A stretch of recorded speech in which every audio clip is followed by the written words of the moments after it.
سب سے پہلے بات تو یہ ہے کہ ملک پاکستان جو ہے یہ کیسے آزاد ہوا، اس کی تھوڑی تاریخ پہ روشنی ڈالیں تو امید ہے ہمیں کچھ سبق مل جائے گا۔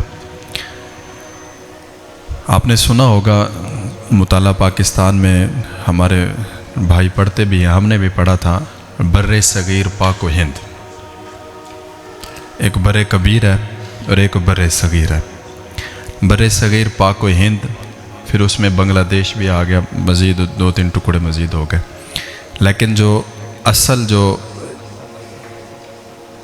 ان کی پارٹیشن ہوئی تھی وہ تھی پاک و ہند بس۔ تو 2 قومی نظریے تھے، وہ 2 قومی نظریے بر صغیر پاک و ہند۔ اب کبھی یہ شور کون کر رہا ہے؟ کون سی مخلوق آ گئی ہے یہ؟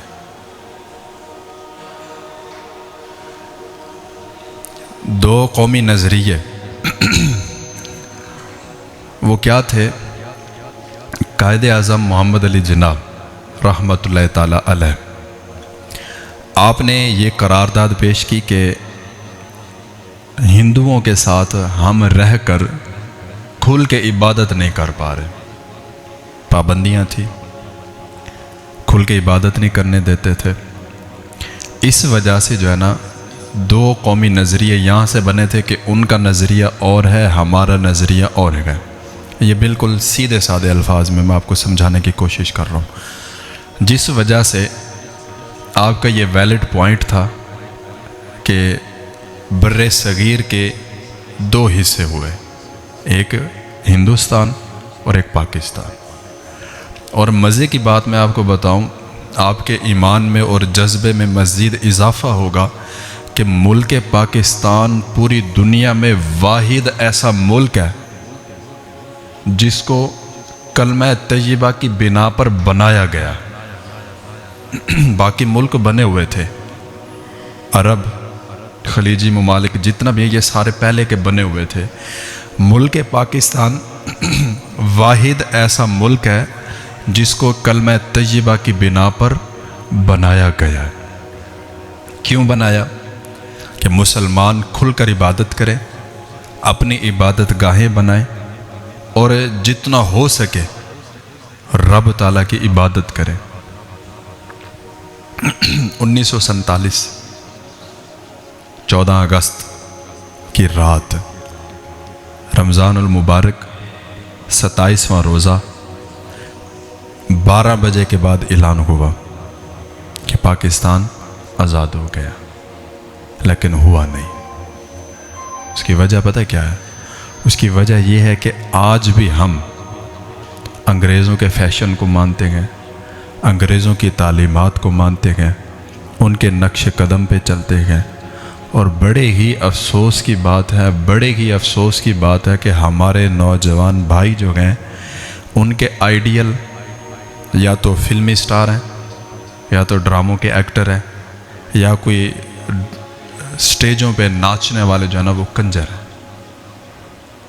اگر یہی کچھ کرنا تھا، اگر 14 اگست جس طرح ہم نے منائی اگر ایسے ہی منانی تھی تو پھر پارٹیشن کرنے کا کیا فائدہ؟